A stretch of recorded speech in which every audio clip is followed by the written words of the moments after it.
Here we go. All right, so I am delighted to be able to introduce Dr. Craig Perl as our speaker today. He did his PhD with Jeremy Niven at the University of Sussex and has done 2 postdocs with Emily Baird at Stockholm University and John Harrison at Arizona State University. He has primarily focused on questions of insect neuroscience and physiology during that time, but he has recently moved into insect welfare as the coordinator of research programming for the Insect Welfare Research Society since 2023, our first and only employee. So thank you so much, Craig, for that. He's going to be talking to us a little bit today about the ethical treatment of insects in research and what entomologists have historically reported that they do. Just a few notes before Craig gets started. Obviously, this will be recorded. If you are listening to this now, we are being recorded. And if you do have questions, Craig will have time for questions at the end. So there's a little Q&A box at the bottom of the screen, and you can just pop your questions in there, and then I will moderate the Q&A session at the end. And with that, I will turn things over to you, Craig. Thank you. Thank you very much, Megan. Let me share my screen very quickly. Hopefully that is visible to everyone. Okay. Yeah, this is actually very unusual. This feels very weird for me because I'm usually doing Megan's bit and someone else is doing my bit. So this feels a bit strange, but we're gonna plow on regardless.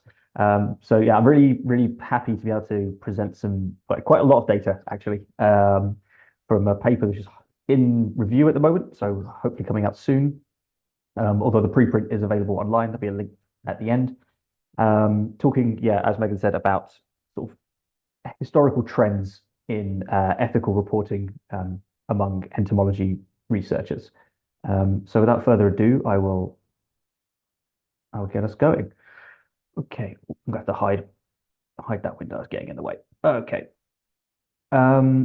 So I personally, and I think, and as I will show other people, do not think it is controversial that we should treat animals that we are researching on ethically. And like this isn't just, like I said, not just a personal sort of moral stance. There are very good reasons, practical reasons why we should treat animals well as well. First of which is the sort of reproducibility of the science that we're producing can be impacted by not reporting the welfare relevant information that comes out of our research. And by not reporting these things as well, we also endanger the trust that the public have in us. So I'm going to come on to these things in a second. And yeah, like I keep saying, reporting the welfare relevant information that arises out of our research is a way to ensure or to encourage ethical treatment of animals in research. So reporting, I'm being very vague here because I'm going to come on I can be more specific about what I mean by welfare relevant in a second. But in sort of other areas of biological and medical research, these sort of like norms of reporting welfare relevant information are probably a bit more pervasive than they are in entomology. We sort of don't know, which is kind of what motivated this study. And it's possible, and we will find out, spoiler alert, it is possible that by having more sort of permissive reporting norms for invertebrates and for insects specifically, the kinds of sort of the public trust and the emphasis on animal welfare and the reproducibility of the science that we're producing could be genuinely endangered. So talking specifically now about the sort of animal welfare side of things, very important to say right from the very top, there is no current scientific consensus on insect sentience. This is a hotly debated issue. But what we do know is that the evidence in favor of insect sentience, and I should also clarify when I say sentience in this context, I mean, subjective experiences, I mean specifically the capacity to feel pain and to suffer. While we don't know whether insects are sentient, what we do know is that the evidence in favor of sentience is growing. The more we look at this, I'm part of this community too, but the more we look at this, the more evidence there seems to be that insects could be sentient. And if that is the case, we have an ethical duty to treat them with high welfare standards, because making something suffer when you could easily make it not suffer is probably a bad position to hold. Um, at the moment, we have, like, as a society, like I say, society, Insect Welfare Research Society, we advocate for this, what we would refer to as a precautionary principle, right? Which is actually very simple, I think, which is, treat something which might be sentient as if it is. Because if we find out later on down the line that actually this animal, this insect is not sentient, then no harm, no foul. Whereas the inverse, where if we assume that something which might be sentient isn't, and we treat it as if it's not, that could be just a complete ethical catastrophe. Um, what the sort of more sort of sociological research says about reporting of animal sort of ethical animal practices is that by encouraging researchers to report what they've done to animals, it encourages precautionary measures to be sort of used in research. So the actual reporting of welfare relevant information is in itself a precautionary measure. Um, so just to, again, I feel like maybe some of our regulars have seen this sort of slide quite a lot, but just very briefly. This is from Tilda Gibbons's review from a couple of years ago, looking at sort of a gamut of behavioral and neurobiological indicators of sentience. And in two of the groups, in the cockroaches and the flies, we find very strong evidence. In the other groups, less so. But what this means is that, in lots of these groups, we should be being very careful, or at least very cautious about how we treat these animals, because there is a strong possibility that they could be sentient. Okay, so moving away from scientists and what scientists think, because apparently we're not the only people who exist. The members of the public are also beginning to change how they view insects, and change if they think they have the capacity to feel pain. So these data are from a think tank, Rethink Priorities, and they just asked adults in the United States, do you think this animal is capable of feeling pain?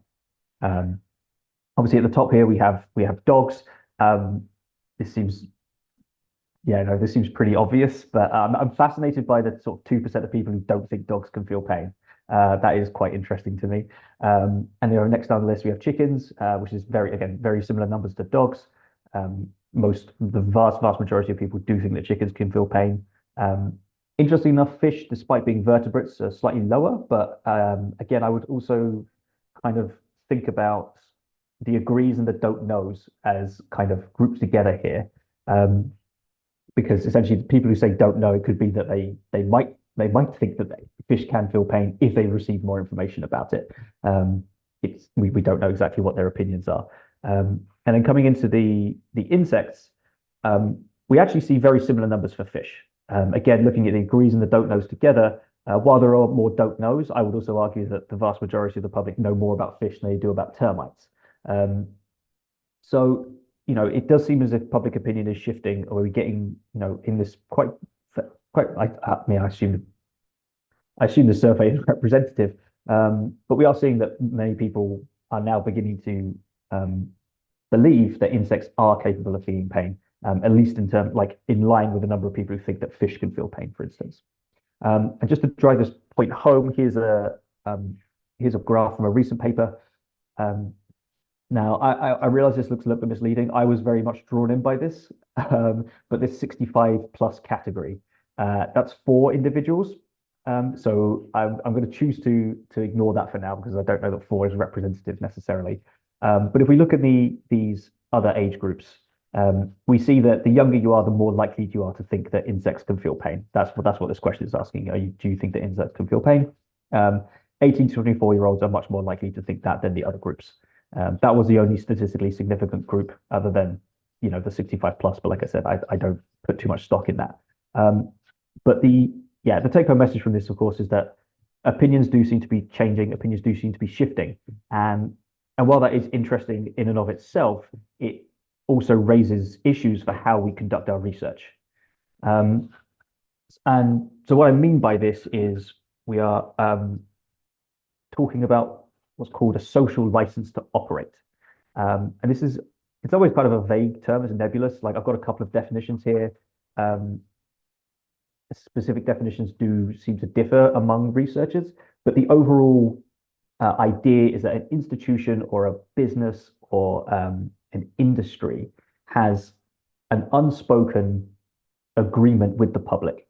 And that agreement is essentially that the public believe and support their activities because they believe they're being done in the best way possible. This is outside of any legal framework. This is just like a tacit agreement that exists between institutions, industries, businesses, entities, and the public that are effectively allow them to do their business. Um, so just to illustrate this, I didn't actually know a lot about this before I made this slide. I actually found it really interesting. So I'm going to try. I'm going to try and keep it contained so we can move on. But essentially, the case of animal vivisection in the UK is a very good example of losing your social license to operate as a result of changing public opinion. So, but most of human history, we are perfectly okay to vivisect vivisect animals in the name of research, in the name of science, in the name of physiological discovery. And this was very successful. We learned a lot. But on, as the public found out that exactly what doctors and surgeons and scientists were doing, this actually led to significant protest.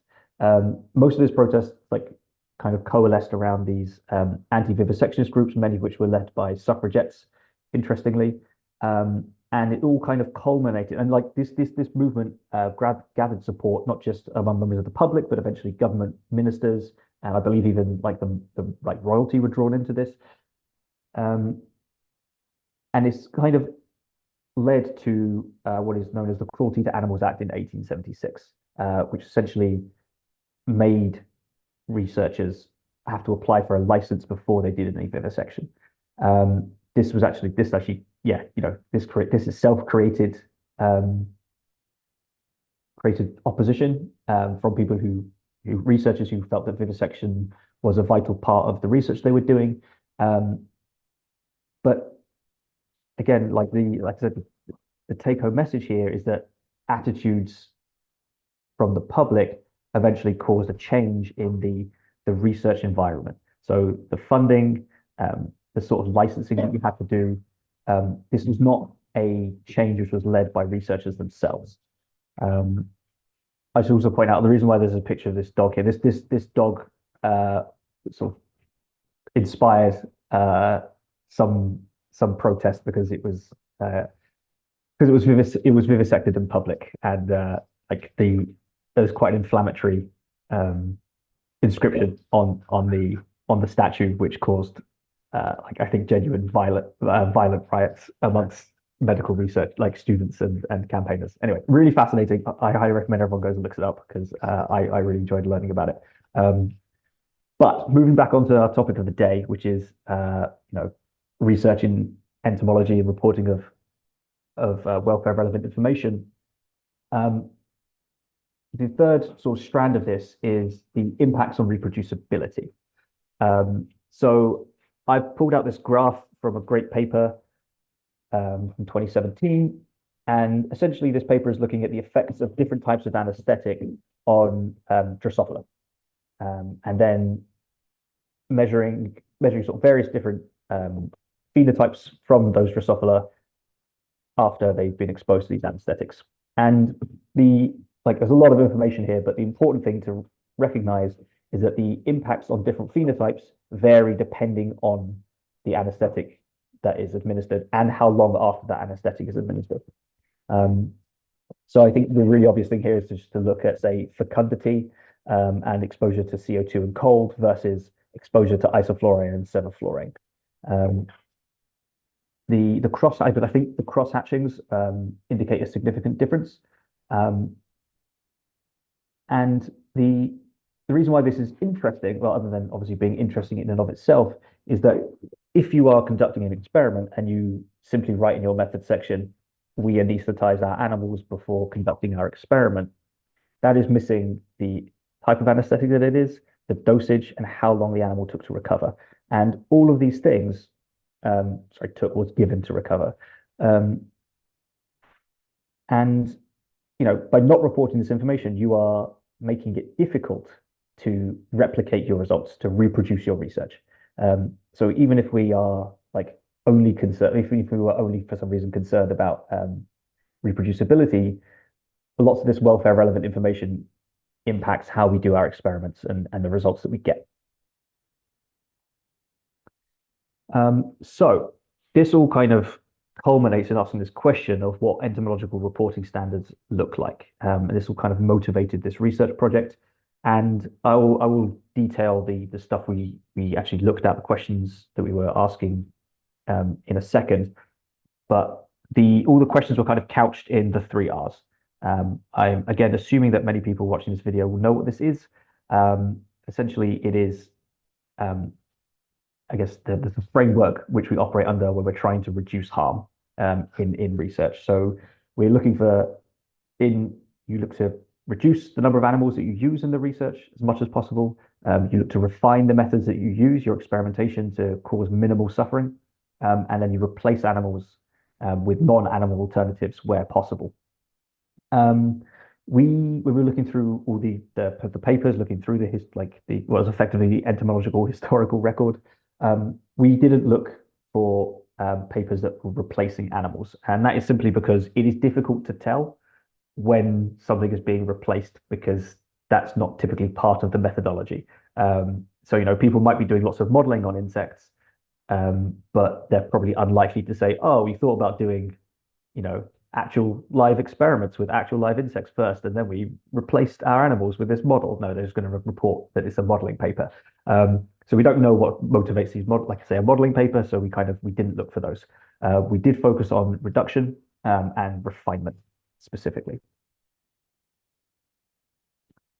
Okay, so how do we do that? First things first was we had to find journals. So we looked for the top 40 entomology journals. And from those 40, we selected 9 that we hope represent kind of the range of research that is done under the guise of entomology. I apologize in advance if you feel like your subject area is not well represented here. We tried to go quite broad. I think we did a pretty good job. And yeah, we could also split those. We tried to get both like applied journals, or more applied journals, I should say, and more sort of fundamental journals as well. And then in addition to those 9, we selected 6 kind of higher impact journals, which while they are not like entomology specific, they do publish a lot of insect focused work. So that's how we selected our journals. And then from each of those, we selected 5 articles. So yeah, 5 articles per journal per year. And we had to exclude some studies. So, to be included in the first place, there had to be like a live insect that was used or collected. So again, any modeling studies were out. Any papers which weren't focused on insects. So for example, arthropod structure and development obviously publishes data on, chelicerates and crustaceans. So anything like that was also excluded, and we tried to replace them. And yeah, that is how we selected the papers we were going to look at. And so now we have our papers. You might be wondering what we were looking for inside those papers. So have a list here. So obviously publication year, the species that was studied, and the order that those species belong to. We were looking for explicit ethics statements. So by that I mean a sentence which said legally speaking, there are no animals in this paper. That is not an ethics statement. Ethics statements, they often had like a little subheading which literally said ethics statement, and they often had mentioning an animal and saying, we did our best to treat this animal well in our lab, or detailed some steps that were taken to create a high welfare environment for that animal. We looked for any sort of a priori statistical methods to reduce animal usage. So, a power analysis, some estimation of the minimal sample size of interest, anything like that, which would indicate that the authors, as part of the planning of their study, tried to minimize the number of animals that they used. We also looked for significant handling, so a dissection or surgery, and if so, we kind of wanted to know, was there an anesthetic or an analgesic used during that process, and if so, what anesthetics, what analgesics were you using? And very similarly, we also were very interested in, did any animals die? Who died in this study? If so, was there a euthanasia statement? Was there a specific bit of the methods that I could look at and go, and it says, we slaughtered our animals, we sacrificed our animals, we euthanized our animals. And again, did the animals die? We wanted to know how they died, and we wanted to know if there were any anesthetics or analgesics used prior to that death. We searched through the journals in two ways. So the first way we used this automated method. So we had a list of keywords, which you can see here. And then if any of those keywords kind of popped up anywhere in the paper, it was sort of designated as a hit. And then I went and looked to see if that hit was relevant.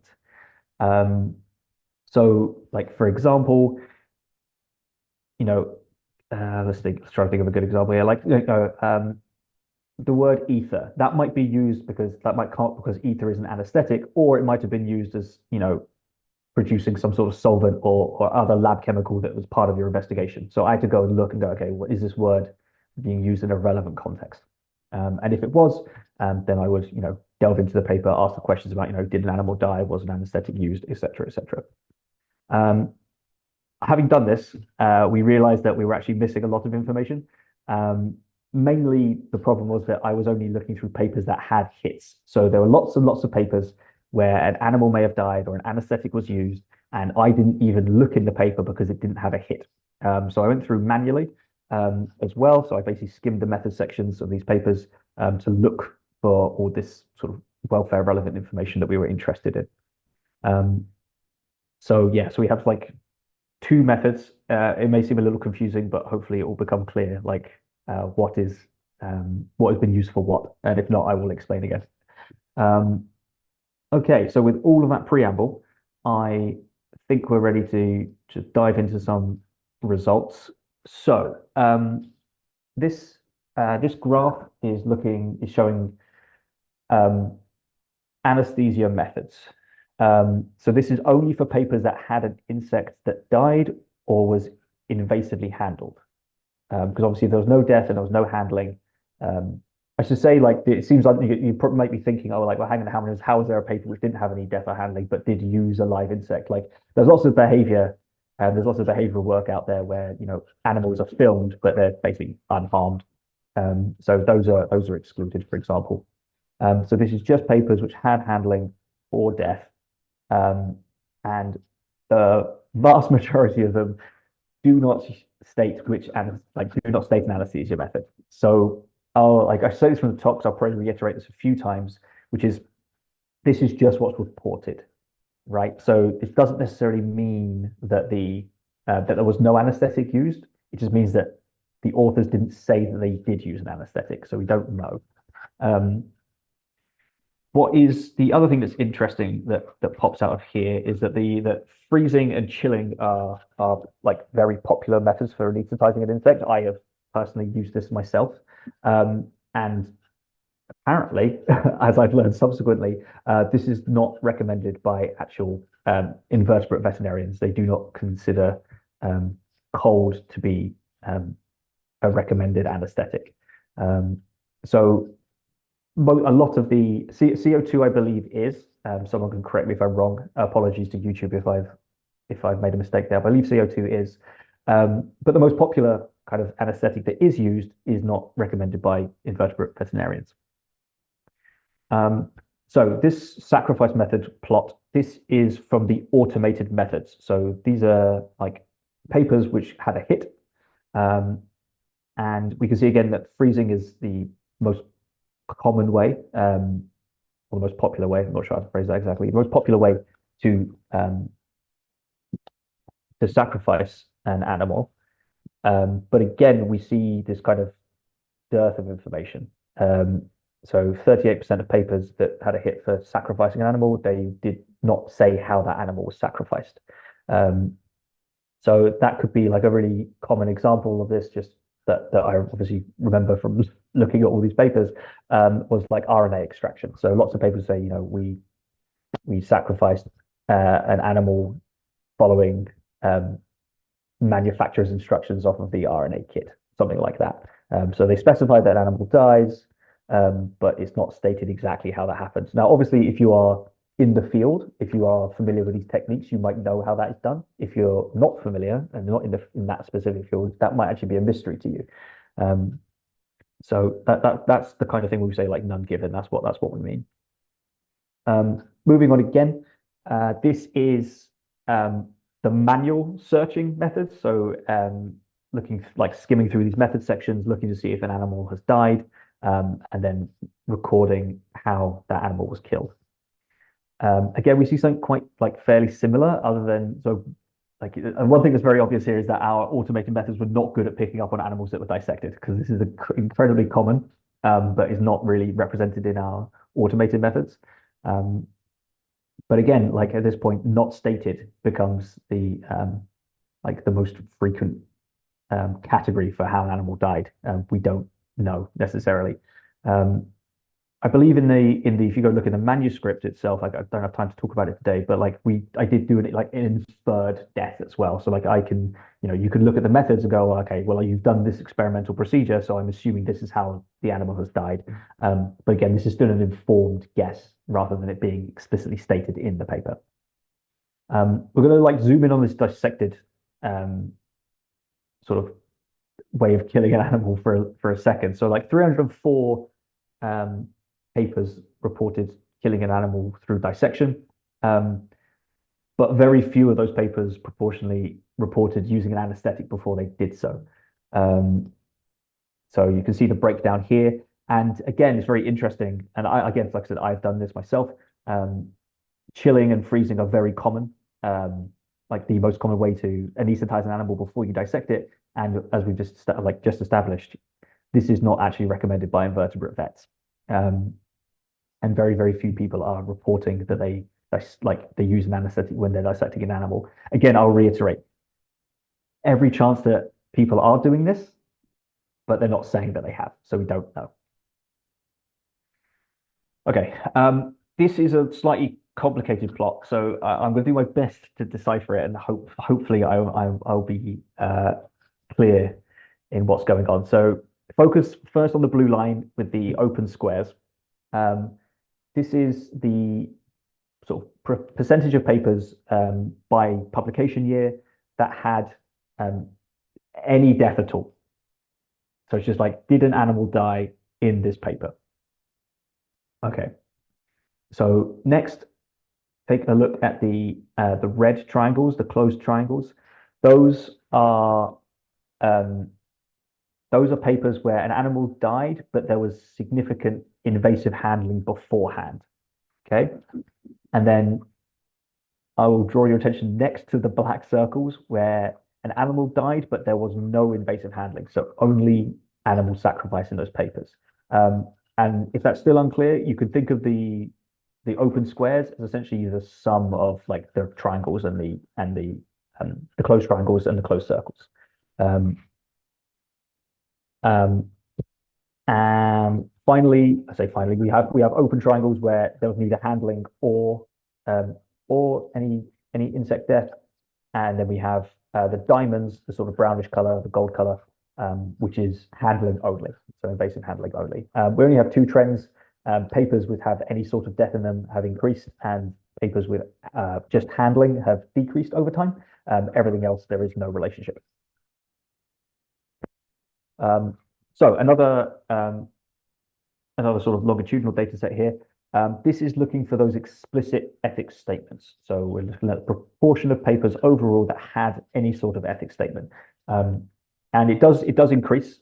We see like quite a significant increase here. Although I will point out that for like maybe 7 years in our data set, that number was effectively zero.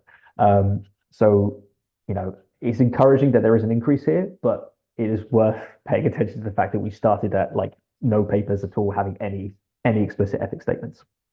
Um, there is also another like hidden trick in here, which I will become clear with the next graph, which is that animal behavior are massively inflating this data set. So in about 2004, I think 2005, animal behavior introduced a policy where every single manuscript had to have an explicit ethics statement.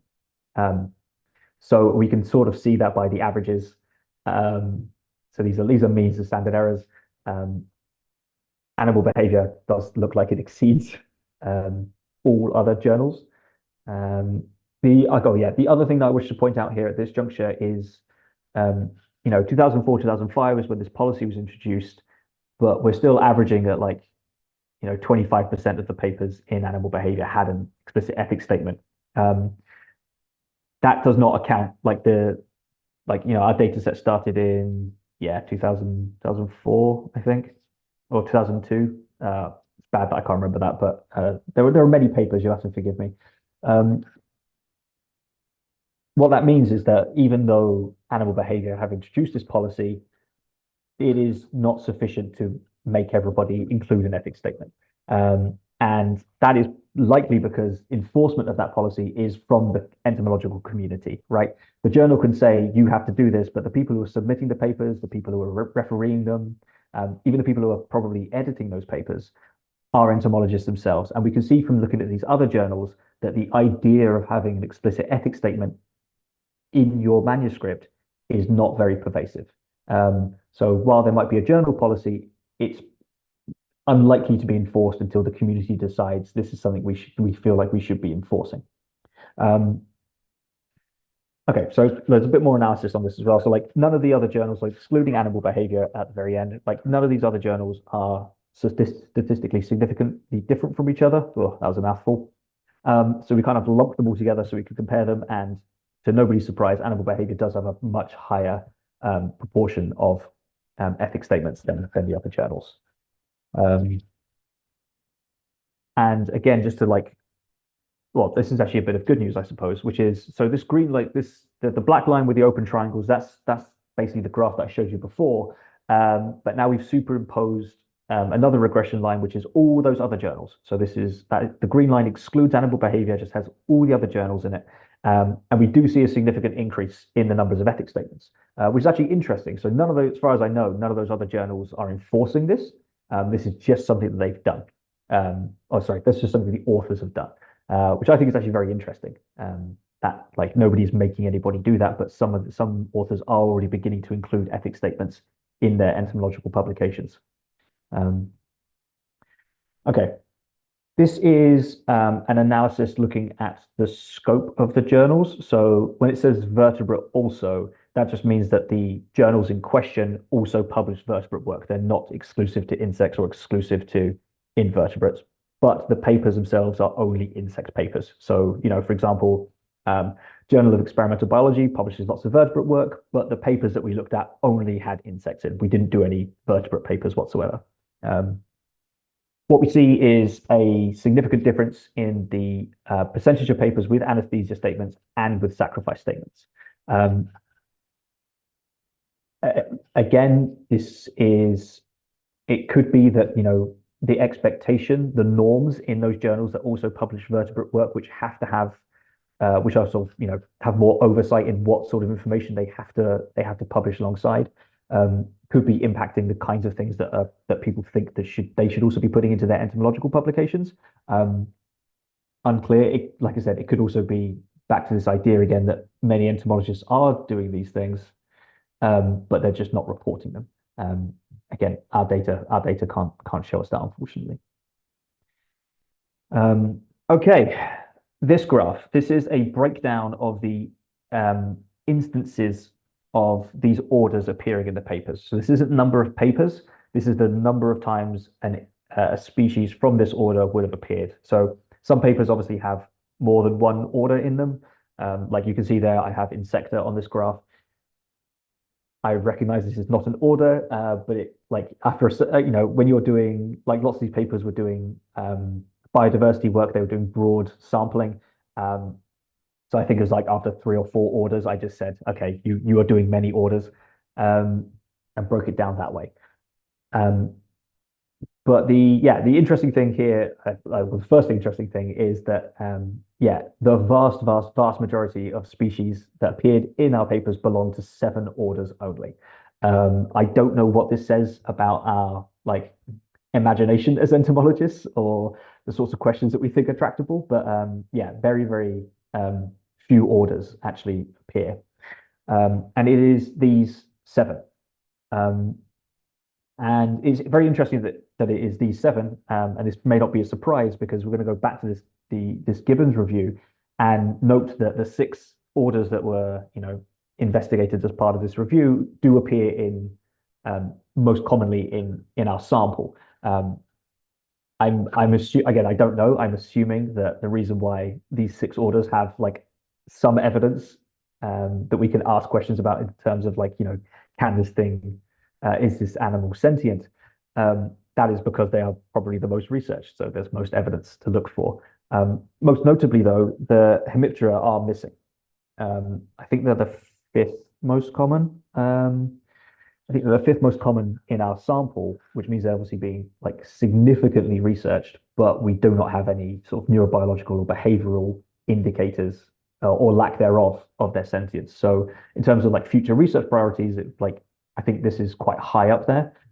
These animals are obviously being used in research quite a lot, but we don't really know what kind of ethical obligation we have to them, if any. So first interesting thing off of that. Oh yeah, as a result of the fact that I don't think I'm getting anything statistically significant off of the Strepsiptera in this data set, unfortunately. So everything that's not those 7 orders has been grouped together um, for this analysis. So this first graph here is looking at anesthetic statements prior to handling. So just to specify, like the data has been like cut and rejigged in like very different ways. So just to specify, this is the proportion of papers that have invasive handling that also report an anesthetic statement that this order appears in. Um, Hopefully that's clear. But what we see is that the Diptera and the Hymenoptera in particular are kind of have a higher proportion of papers where an anesthetic statement is reported prior to handling. Now, this could be because, the Hymenoptera and the Diptera were 2 of the orders that have the most evidence for sentience, and therefore they are more likely to get ethical treatment as part of research that's been done on them. I'm Again, this is very speculative. I'm more inclined to think that it might be a practical thing more than anything else. With the Hymenoptera, nobody wants to be bitten or stung. And with the Diptera, I think like many of those papers are going to be sort of like Drosophila papers, where CO2 anesthesia is very common in Drosophila labs. And the reason why I think that is by looking at these next 2 graphs. So this one is anesthetic statements prior to death. So again, papers where an animal died and this order appeared, how many of those as a percentage had an anesthetic statement? And this one is for looking at sacrifice statements prior to death. So again, same thing in papers where the animal appears and it died, how many of those as a percentage had a sacrifice statement or a euthanasia statement? And there is no difference between our orders.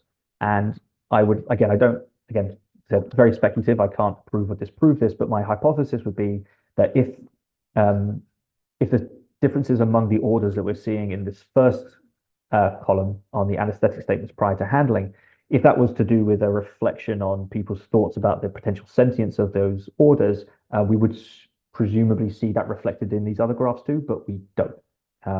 Which kind of makes me lean towards the idea that this is possibly just a practical effect of having of working with those animals. Okay, and with that, I will stop showing you graphs. I will reiterate some of the things I've already said, and then we will ease into some questions. Yeah, so 84% of the papers that we looked at, where there was significant handling or insect death, they did not report using an anesthetic or analgesic. I feel like I've said this a lot. I'm going to keep saying it because, like I said, we're only reporting what is being reported.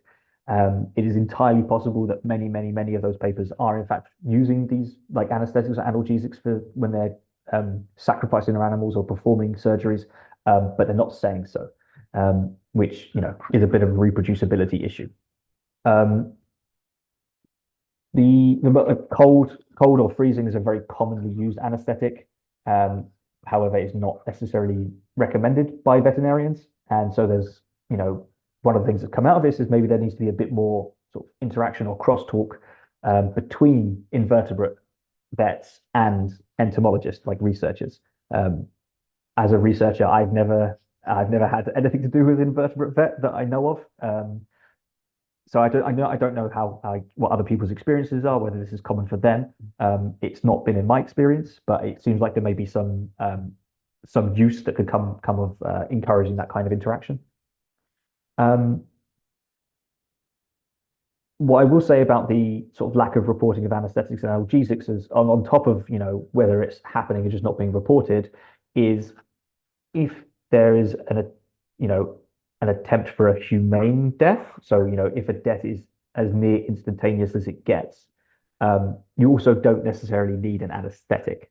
Um, I would point out that over a quarter of the methods that we looked at, like the sacrifice methods that we looked at, were dissection, which is not typically instantaneous and would probably benefit from some kind of anesthetic or analgesic.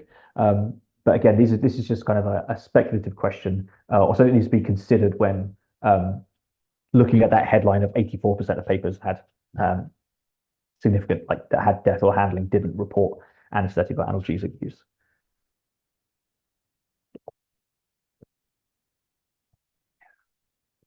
Um, Similarly, 29% of papers with animal death, they didn't specify how the animal died. Like I said, if you go into the manuscript, I think I've done some analysis there looking at like inferred death. So by examining the experimental methods, I've gone, okay, well, this is likely how this animal died, but again, that's kind of an informed guess if, rather than it being explicitly stated.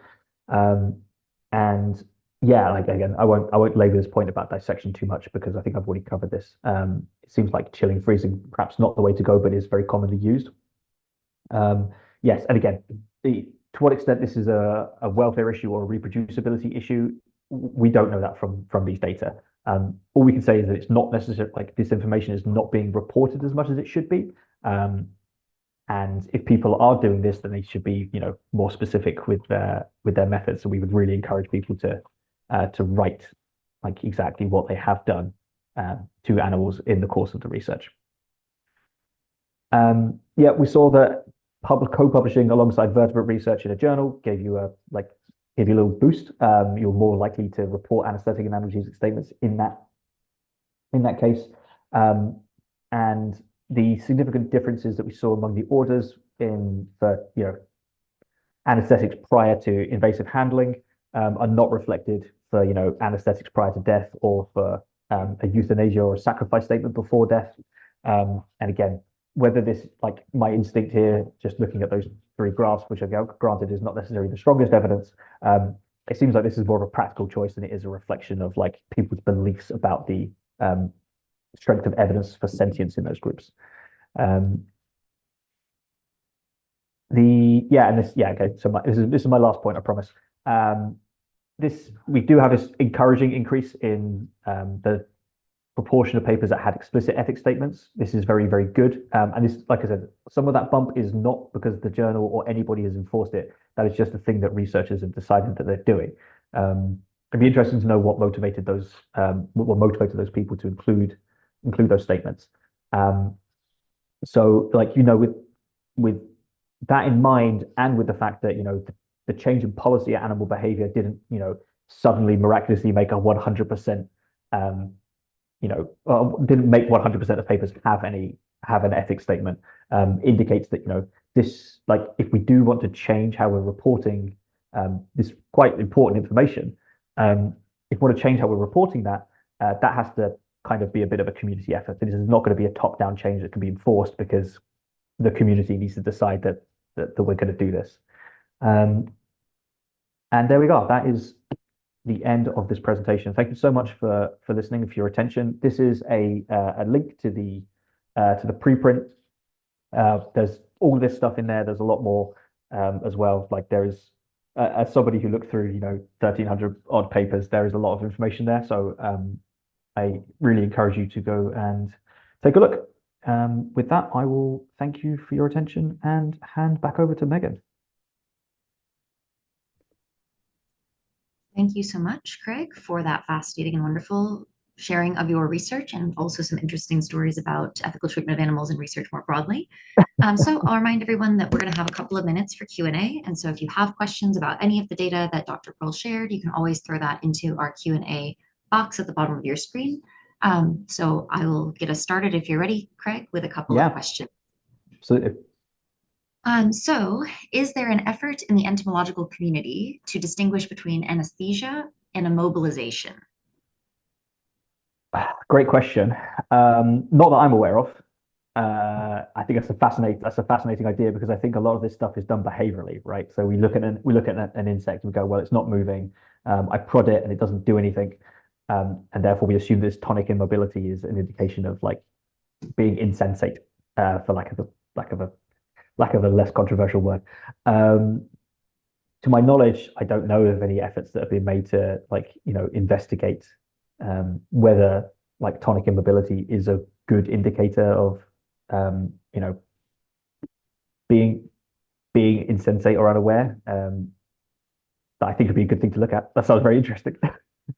And to follow up on that, Craig, speaking from kind of a thermal physiology perspective, is there a reason Mm. why that's particularly problematic for insects when using things like cold as a possible anesthetic? Um, yes. Yes, Would you like to explain I why? mean, yeah, I mean, it's entirely possible that you're like, from a very like just basic standpoint, like, insects are mostly ectothermic. Like if you reduce the temperature, um, things stop working. And those things include your muscles, which means that you could be, perfectly conscious, but you could be incapable of moving even if you wanted to. Um, so, like, I mean, again, just thinking about like from the thermal physiology standpoint, I don't think that anybody who is doing CT max assays, which stop when the animal is like incapable of self-righting, like that animal is trying to self-right. It is still, for all intents and purposes, conscious, but the muscles have stopped working. Like it's the same thing, but just down the other end of the thermal spectrum. So yeah, I think that could be very problematic.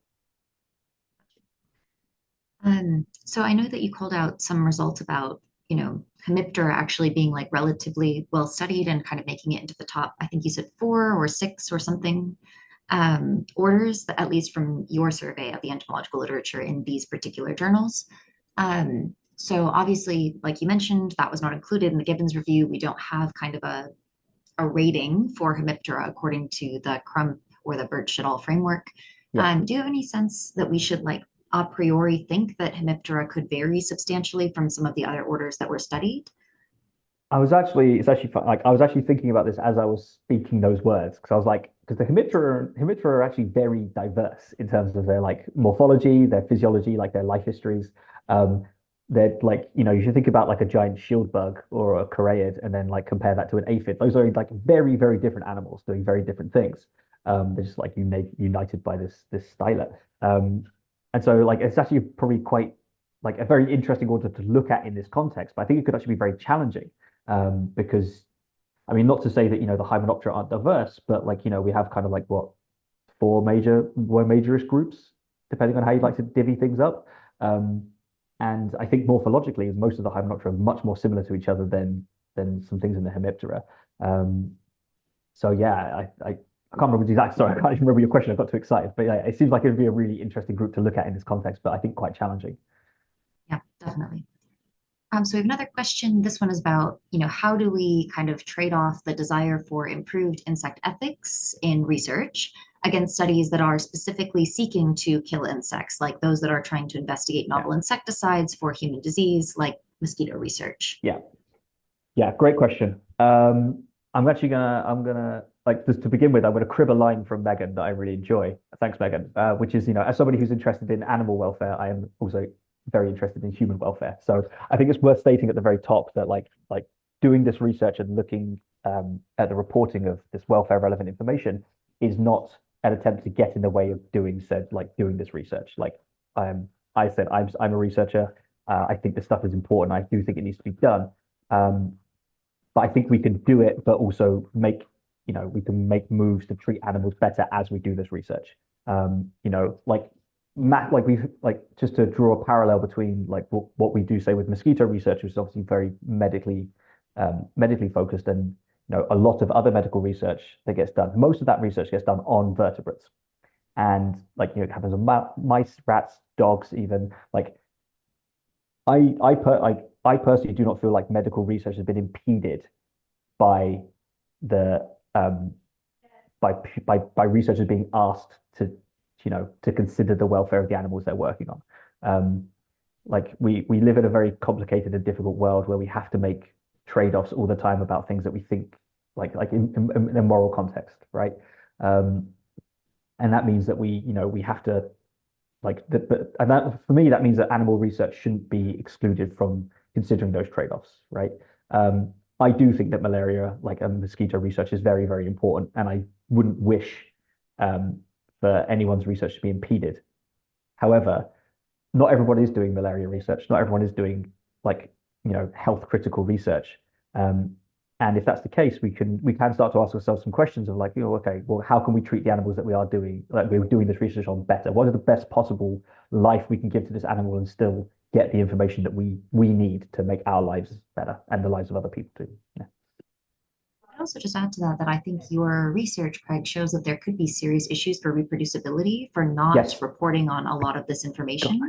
I said And so, that so like in much. some cases, yeah, it's an ethical animal welfare trade-off, like you were saying. But in other cases, actually, we could be hampering scientific progress, translatability, generalizability, and reproducibility of our results by not Yeah. considering the welfare of the animals in research. And I think that's one strength of the biomedical vertebrate research community. By thinking about welfare a priori, by generating protocols a priori, their research may be substantially more reproducible than ours is. Mm. And they even actually still have a lot of conversation about animal welfare and reproducibility issues, even though they're already trying to standardize in advance. So, how much more might we be hampering scientific progress by not considering these kinds of variables a priori to our studies as well? And by not reporting on them, which I think is actually one of the major things that you're showing. It's not just about exactly what we're doing in the lab. Like some labs may actually have very high welfare practices, other labs may not, but neither of them may be reporting on those practices, resulting in a lot of embedded and hidden variables.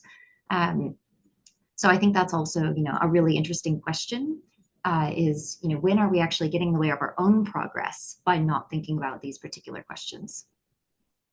Um, so one other question that I actually had for you, I was looking at that Macmillan graph, which I must have looked at like 500 times, but looked at it again for your presentation. And I was just wondering, why do you think these different anesthetics are causing such strong differences in the responses of the animals, behaviorally and physiologically?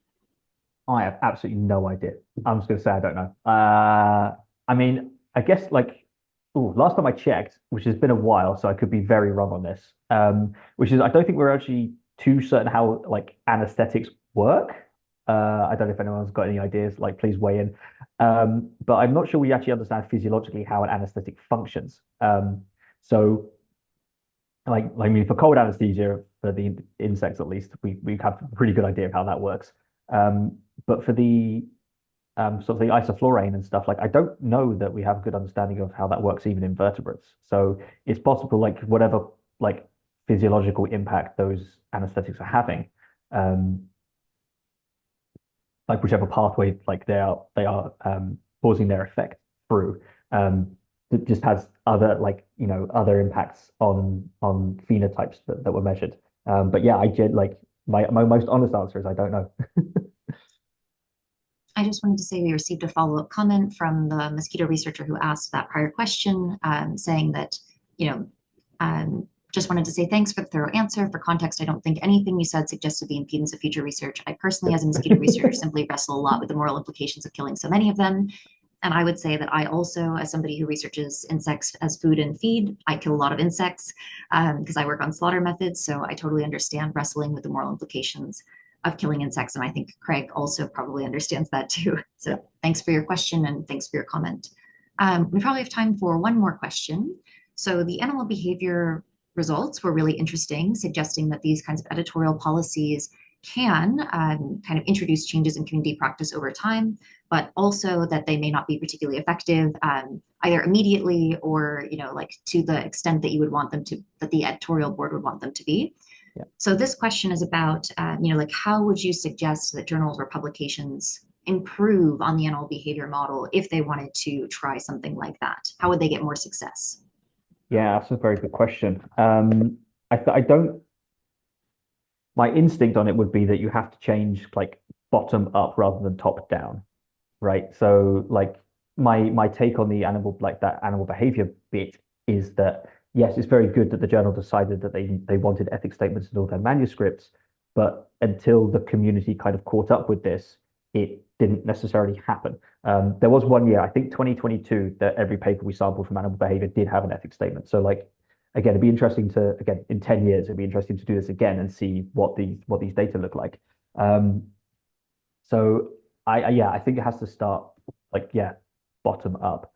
Because like I think like I said, like the enforcement is from the community. Like even if the journal has the policy, like don't tell the journals this, but we make those journals work. Um, um, so I guess and like I think one of the things I think we think it's in the paper as well. Like it's probably quite difficult if you are an entomologist and reporting these sorts of things and having an explicit ethics statement is not part of your research norm. Being confronted with it when you're submitting your paper to a journal can be probably very difficult and very challenging. So like I think information, I think like effectively training for entomologists in what they need to write, the stuff they need to include, what is actually being asked of them, is probably the way to actually encourage uptake rather than just like having a line in your like the author's information bit of the journal. Um, Excellent. Well, thank you so much, everyone who came and attended. Thank you for your questions and your attention. I do also want to thank Dr. Perl for coming and giving us such an interesting talk on ethical trends and reporting of how we use insects in research and kind of where the community is going. I also want to call attention to our next research seminar, which will be Dr. Barbara Demori from the University of Padua on November 21st. And Dr. Demori will be speaking on the role of ethics in invertebrate conservation research, challenges and methodologies. So please do look out for that in our newsletter and on our website. And thank you again so much for coming. Hi, Rob.